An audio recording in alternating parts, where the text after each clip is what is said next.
Good morning. Richard here in the beautiful outdoors.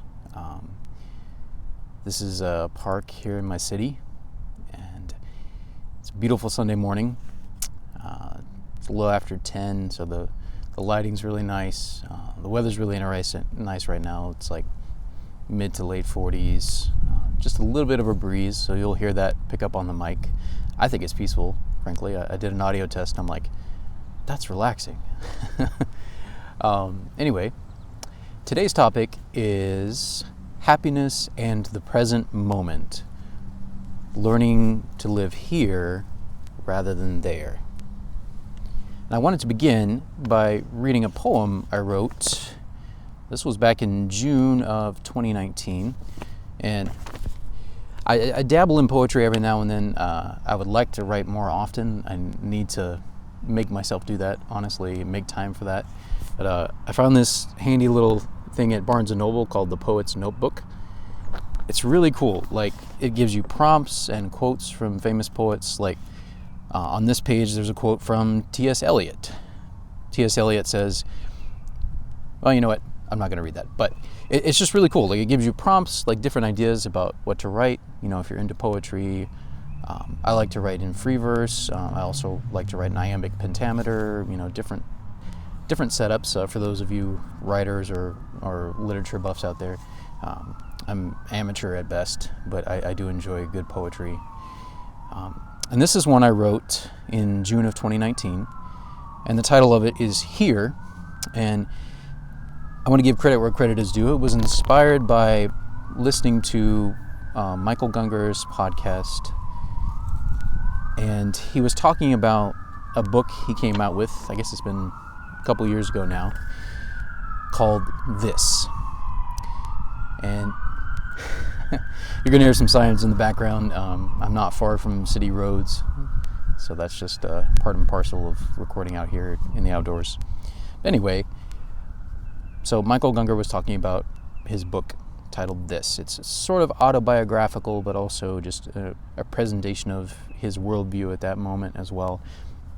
To be honest, I have not finished the book yet, but just I've started it and really appreciate a lot of things he has to say. Don't agree with him on everything, and he would probably say that's totally fine. Anyway, listen to him talk about that and what that means to him, like, you know, living in this moment as opposed to always anticipating that moment over there, or worrying about that next task I have to do, or, you know, etc., etc. You get the idea. So that got me thinking, and I was in a creative mood, and I wrote down a poem, and I'd like to share it with you guys here. So it's titled Here. This is a hard place to be. Here. So often I would rather be there. But there is always just out of reach, like a dream half remembered, fading. I try to go back to sleep, but it's gone. Wake up. I tell my soul to wake up. Look around you. Live in the now, the here. It is a good land. A land where blind women hear, where lame men ride in wheelchairs, and children cry and play. Here is a land where young women die, and old women dance, where old men hold the hand of their wife, and young men walk away in fear. Why would I choose to live here? I must choose to live here because I can never live there until it is here. Sufficient for today is the trouble and the joy to be found in the land of here. And I'll write the poem out in the description of the video for those of you that would like to read it. You know, and sometimes hearing it and reading it at the same time is sufficient. I do ask, obviously I wrote this, so I do ask that you not reproduce it without my permission. I don't mind you sharing it in reading with someone, and like if you want to read it to somebody, that's totally fine. But please do not reproduce it in print without asking me first. I would be grateful if you don't do that. I'll survive if you do it anyway, but I would appreciate it if you give me that consideration. Anyway, that's beside the point. Like I said, I like writing poetry, and I want to dabble in it a little bit more. But to talk about the content of that poem, and it's something I've given a lot of thought to over the last year and a half in particular, as I've been deconstructing the worldview in a sense that I grew up with, and then reconstructing what is, at least to me, a new way or new ways of looking at the world, of being in the world. And it's not like I never thought of the concept of being present, like being here in this moment. I had a really hard time doing that. And there's a lot of reasons for that. I mean, one, obviously, as I've discussed some in my most recent vlog posting, some of that is due to trauma and depression that came as a result of the trauma. And the way I dealt with both the trauma and the depression in many ways was turning to addictive behaviors, turning to fantasy. And I had a hard time really being present, even though I longed to be on many, many days. Like, it was very difficult for me to be fully present. And honestly, sometimes the only times I felt I could be fully present was when either someone else was going through some serious pain, and that just brought me into that moment where my empathy woke up, if you will, and I felt it, and I was like, this person is hurting. I need to be here right now so I can help them. Other times, something I was going through that was so painful that it just took me out of my head and put me in my body, whether I liked it or not. And I was finally in that present moment again because of pain. And this is something I'm still learning as I've been reading the book, The Body Keeps the Score, by Bessel van der Kolk. He is someone who's been instrumental in the developing field of research about and treatment for post-traumatic stress disorder, or PTSD. And something learned from a reading I did just the other day from him is, and I'm losing my train of thought a little bit here, so forgive me, I'm trying to find it again, but just reactions to trauma, it really does affect your brain. It affects your ability to live in the present moment. Some of his early dealings in his own therapy practice was with Vietnam veterans, and he began to notice, the more of these veterans that he treated, that the ones that there were certain men who, the way their bodies reacted to the trauma of wartime, these were men that saw active combat, that killed other people themselves, that saw people killed in front of them, that saw women and children killed, collateral damage.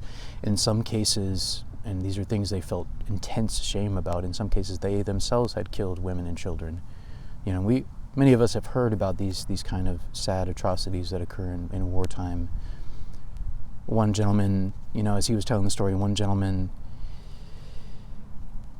was out with his, platoon. I might be getting the term wrong, but I think it was a group of maybe 8 to 10 guys. I believe he was the commander, if I'm not mistaken, but he was out there in the field, and they were ambushed by the Viet Cong. And he saw every one of his brothers in arms killed in front of him. He was the only one that survived that particular ambush. And the trauma, and one of them was a man he considered to be his best friend, who he had shared so much with since they had come to the field together and fought in Vietnam. And he saw his best friend get killed in front of him. And the next day, and this is really sad, but the next day, he went on a rampage in a local village. He was so torn with grief, and his brain and his body were so deeply affected by grief and the pain and outrage he went to a village and he went on a violent spree where he attacked men, women, and children, killing some of them. And I'm not going to share all the details here because it's really tragic. And he was racked with, for decades, well, I should say, at that point it had been only a decade since that happened, but was still to that day racked with grief and shame over that. He felt like he couldn't tell anyone, even his own wife and kids. I mean, obviously, like, how could you share that with your wife? Like, I killed women and children. Like, how could you share that with? I can't imagine the pain. And he turned to, like, drugs, alcohol, and some of the symptoms of the trauma for him were like, he would just have these, they would seem to come out of nowhere, just these rage attacks. Like, he would go into a rage for no apparent reason that he could identify. He could, it might not even been something specific that he could identify that triggered him. He just would go into a rage. And while my own trauma is certainly different than that, I have not seen active combat. Honestly, I've never even been in a physical fight, I'll be honest with you. But, I've had my own types of trauma. Like, watching my mom die of cancer obviously is one of the deepest ones, and I've shared some of that story with you guys.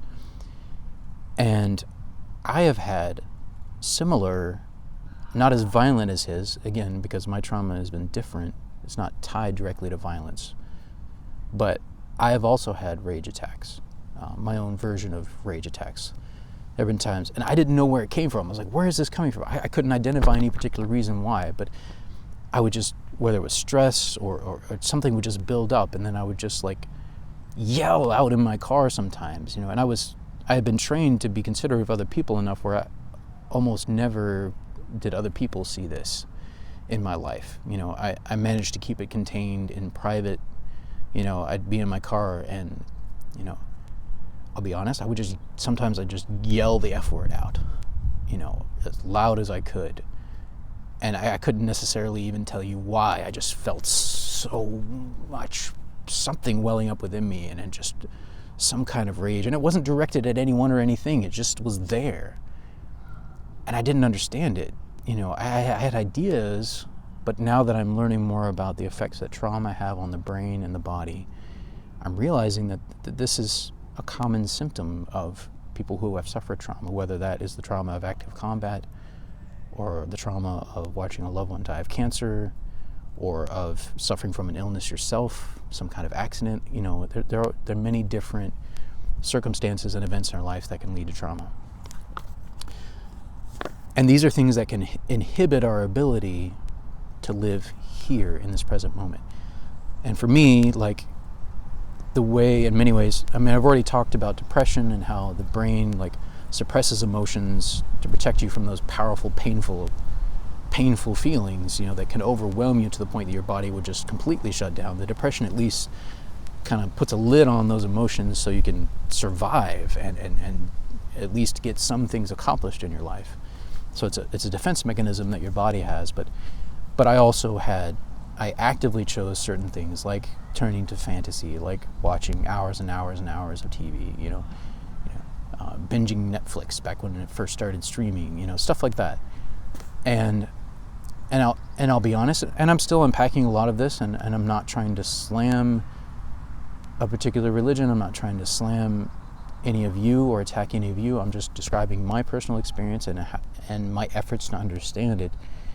I think there are ways in which my religious faith, for me specifically Christianity, it fed that.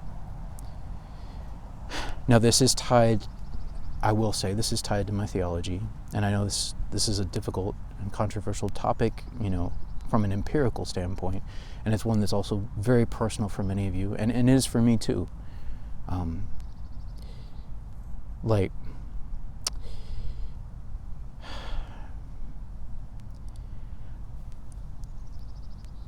In my tradition, and I think to some degree in much of Christianity, but it was heightened in many ways in my tradition, we had a strong emphasis on eschatology.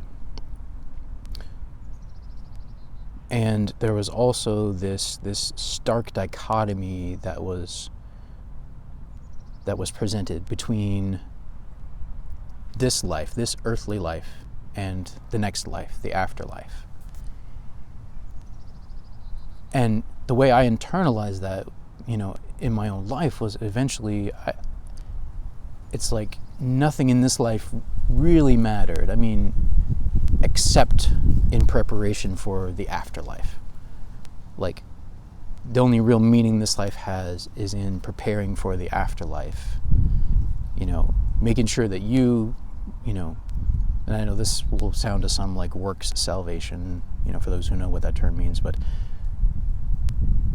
knowing what you have to do, whether that's believing the gospel, trusting Jesus, following Jesus, obeying his commands, following him, continuing to trust him, continuing to follow him. There's something you actively have to do, at least, from our human perspective, and I know that I'm not going to get into all that, but learning what do I have to do to make sure I get to the afterlife, make sure I can go to heaven or the new earth, and also, obviously, if you care about the people around you, you want them to go there with you, right? So and again, this is the way I internalized it in many ways, is like this earthly life, like where I'm living now, walking, breathing, the feelings I have in my body, like the sensations I have, the pleasures, the joys, the pain, the suffering, all of it will pale in comparison to the afterlife. And the way I internalized that, I think at the end of the day, was like, this life is meaningless. It's almost a strange form of nihilism in a way. It's obviously not ultimate nihilism. It's, in a sense, it's like, it's sort of, it can result in a nihilism in the present. Like, like almost nothing I do matters unless it's either helping me get to the afterlife, helping me get to heaven, or I'm helping other people get to heaven, and I'm doing what God wants me to do, because, I'm living for eternity, living for the afterlife, essentially. So for me, and again, I'm only speaking for myself. I'm not trying to judge anyone else's experience. I'm only speaking for myself as I'm trying to understand how these things, how these beliefs interacted with my own trauma and with, I'm just trying to understand this stuff. And honestly, this, in a sense, is a form of therapy. But I think that inhibited my ability to be connected to my own body. And there was, as I've said in my previous video, there was this disconnect. And so as a consequence, I rarely felt happy. I rarely felt joy or peace. Like, I felt this constant discontent. And I know, and I can hear Christians saying it right now, because it's, my own brain is telling me this. It's like, well, you just didn't trust Jesus enough. You just didn't trust him enough. You just need to trust him, and that's why you didn't have peace. I'm like, I tried, man. I tried. And I know it's like, well, you're not supposed to try. The Holy Spirit's supposed to give you strength. It's not very helpful at the end of the day. It's like you don't just sit there and be like, Holy Spirit, zap me and give me trust. It doesn't work like that. And Christians told me that too. It's like, no, there are things you have to do to build that trust or build that faith, if you will. And I tried for over 30 years, and at the end of the day, I so rarely felt happy or joyful or peaceful. And even now, in my own brain, I suspect some of you are thinking the same thought. It's like, well, maybe that's because you were never a real Christian. Could be. Empirically speaking, I can't really prove or disprove that. All I can do is share my own experience. So I'm not going to speculate about that at this point. I'm just going to share where I'm coming from, how it felt to me. Maybe that'll resonate with some of you. If it doesn't, that's okay. You can watch this video and be like, that's BS, and then just go on with your life. I'll be fine. Honestly, I'll be fine. This is helpful to me, just sharing this, and I hope it'll be helpful to at least one other person out there. I hope. That's my hope. Even if it's just one person, that's enough, frankly. That's worth my time. If I make one person's life a little better with this video, that's worth it. It really is. Anyway, so that inhibited my ability to live in the present. And honestly, just for me, letting go of that fixation, And this doesn't mean that I had to let go of Christianity per se, but for me at least, that was part of it. Like, in order to let go of that fixation on the afterlife and living in the afterlife and consequently having a, what you might call a pragmatic nihilism, like what I do here doesn't mean much. And if I'm not doing it of faith, it's worthless and it's sinful, which Paul basically says that.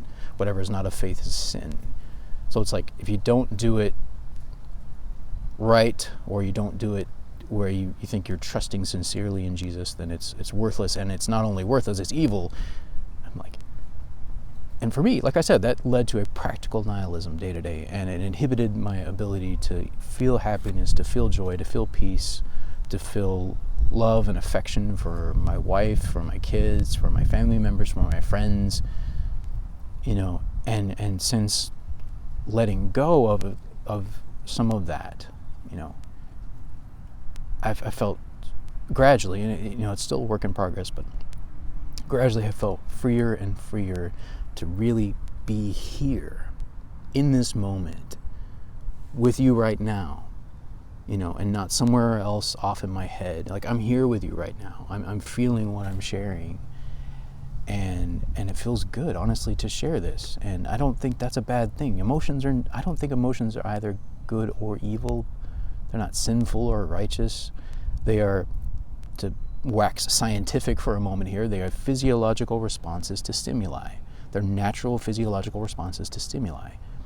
Now, how we interpret those emotions, what we think about those emotions, and then what we decide to do in reaction to those emotions, or with those emotions, if you will, that is where we can end up doing harm to ourselves and to other people. But the emotions themselves are neither good nor bad. They're just natural physiological responses to stimuli. That's it. I don't think I'm saying anything inaccurate in that. I mean, biologists, neuroscientists out there, if I'm wrong, please correct me.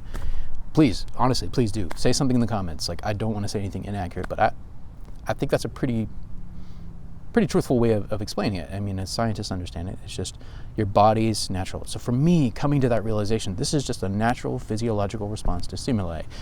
My emotion isn't evil. It's not coming from Satan, and I'm not even going to speculate about whether Satan actually exists at this point. That's another topic. But like, this emotion that I'm feeling right here is coming from my body, and that's the way God has designed it to work, right? I believe that. I do. And I don't think it's either good or bad. What we choose to do with it, that's another thing. So, I want to talk specifically now about one particular emotion that can inhibit our ability to have peaceful relationships with other people, as well as peaceful relationships with ourselves. Inhibits our ability to be happy in this world. Not that I'm saying that's the be-all, end-all of life. It's not. I think what's more important is being present and allowing ourselves to feel what we feel, and not feeling ashamed about those emotions, and not trying to suppress them, and also not trying to be addicted to them either, because you can be addicted to particular emotions and do whatever you can to feel that again, almost like a drug, because it does have a physiological effect on your body. It releases, certain, I think, neurochemicals, I believe is the right term. That could be wrong, but anyway, it has an effect on your body. So I found myself the other day, because I had had such a hard time engaging my empathy for so long due to my depression. Now that I'm able to engage it more again, I found myself almost getting a little addicted to it. And I was like, and you guys probably saw some of this on Facebook, those of you who are friends with me there, I was starting to overshare a little bit. So I was like, this feels good. I haven't felt these feelings in so long, at least not to this depth. And I had to catch myself. I'm like, hold on a second there, don't go overboard. Like, this isn't necessarily natural, like when you're trying to manufacture a particular feeling and control it, you got to be careful with that. I'm not saying there's not a place for that, but you need to be cautious, I think. And I was reminded of that lesson. But anyway, mad or anger, I used to think I didn't have much problem with that. Reality, I did. I just suppressed it a lot. And as I was preparing for today, I was thinking about a book that that my daughters and I, we were at a bookstore a few weeks ago, and we saw this book. I think one of the girls grabbed it and brought it out, and I was like, this looks really good. And it's called Mad, Mad, Mad, I think, is just the title. and it has this, I think it's like maybe a 1.5 to 2 year old. It's a young kid in a diaper, basically. It's you can't really tell whether it's a boy or a girl, and I think that's on purpose. It's so both boys and girls can relate to it. But it's this little child with his or her parents, and the child is feeling anger. He or she is mad, and the child, throughout the course of the book, is trying to figure out how to deal with that anger, and you're still a toddler. Like, you don't have that many skills for dealing with your emotions yet, right? Like, that's something hopefully your parents have learned themselves so that they can then teach you that. My wife and I honestly are still learning how to do that.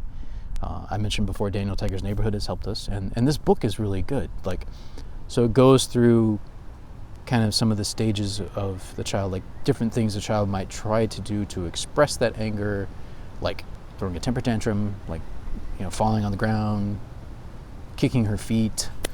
I'm just going to use the female pronoun for sake of simplicity. Plus, I have three beautiful daughters, so I relate to that. Like throwing herself on the ground, kicking her feet, maybe being overly aggressive, shoving some other kid, or or yelling, screaming, like just, and none of it seems to work. It's like, why can't I get rid of this feeling I have? And then you see the parents making efforts to comfort the child, and they pick her up, carry her around. She's starting to get a little calmer, and they show that in the pictures. Like, and they're walking around, they give her a blanket, and then kind of about 2/3 of the way through the book, there's this, it's 2 full pages, just one scene. The little child sits down with her father, and they're sitting kind of like you and me right now, like you're sitting on the other side of this video, I'm sitting here, we're looking at each other. And the father leads the girl in a breathing exercise. I was like, that's from mindfulness meditation. I've been doing that. That's a big part of mindfulness meditation. It is simply just a breathing exercises, and it helps you, at least it's helped me, and I think it's helped a lot of other people too, to like get out of your mind where your anxieties and your worries and your fears and all of this is sticking up there, and you can't seem to get unstuck, and you're there emotionally, and you can't get out of that emotion, and you're stuck there, and you're having a hard time concentrating on life. And it's a practice. The more I do it, the more it helps. But you just, and usually I don't do any more than 15 minutes at a time, 10 to 15 minutes, that's it. I'll do it in the mornings a lot of times, sometimes throughout the day if I need to. But it's really simple, and yet it's so profound in its effect. You just sit down here, you sit cross-legged like I am now, and my feet are falling asleep, by the way, so I've been sitting too long. But you sit down, get in a comfortable position, one where hopefully your legs won't fall asleep. And kind of rest your hands on your lap or at your side, whatever's comfortable. And then I've been using guided meditations through the Calm app frequently. I got started, the liturgists who I've mentioned before, they started offering some meditations, some guided meditations. Some of them are along kind of the mindfulness, or there's different types of mindfulness meditations, like the body scan, where you start out, and you sit there. Usually, almost all of them, you'll start out with a breathing exercise. And this is what, going back to the book, what the father does with his daughter. They just sit there and they breathe in. Breathe in. Breathe out. Breathe in. Breathe out. And you try to just be present with your breath. And then you might do a body scan meditation where just throughout the course of the 10 or 15 minutes, you're just focusing on sensations you might be feeling in your head, your shoulders, your legs, your feet, your hands, etc.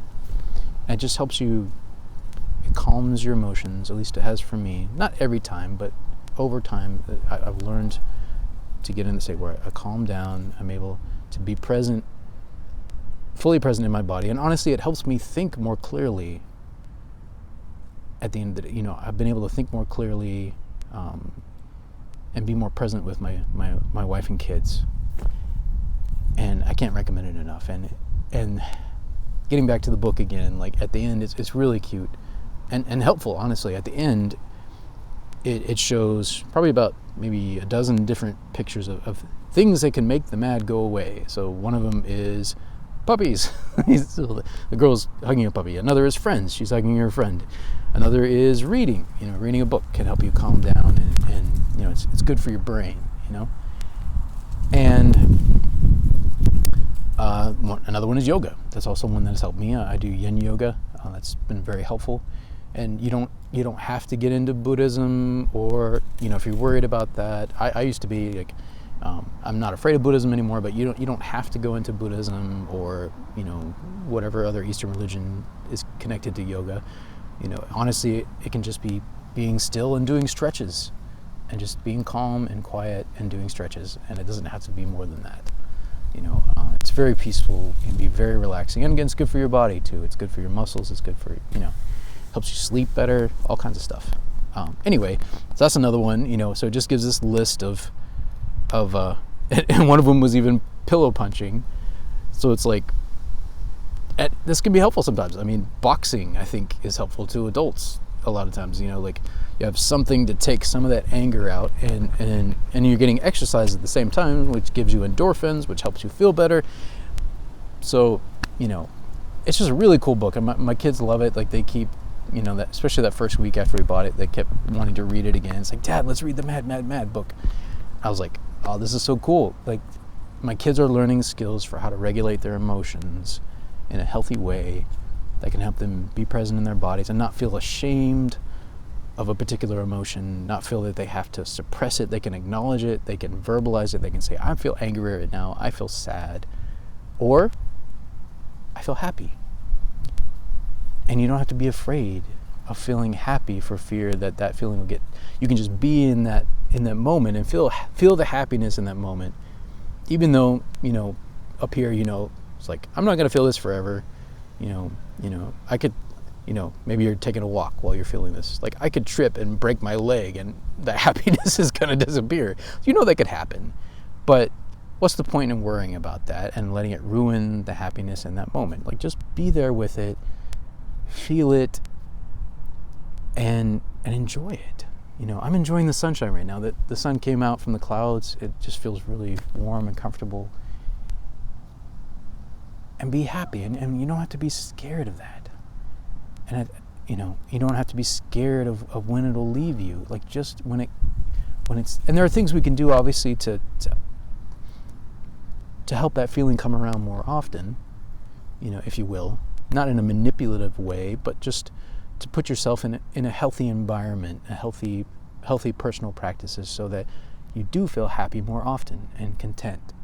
And when it comes, you just enjoy it, and you can be in it and be in that moment.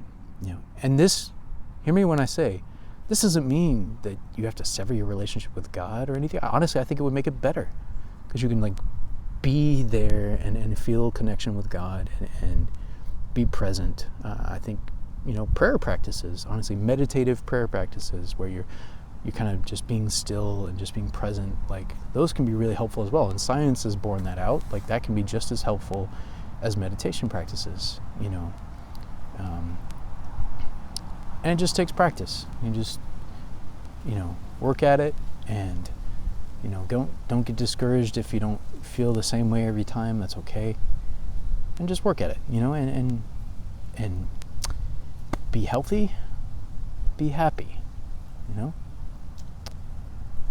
So with that, I'm gonna sign off, and I will see you hopefully next week.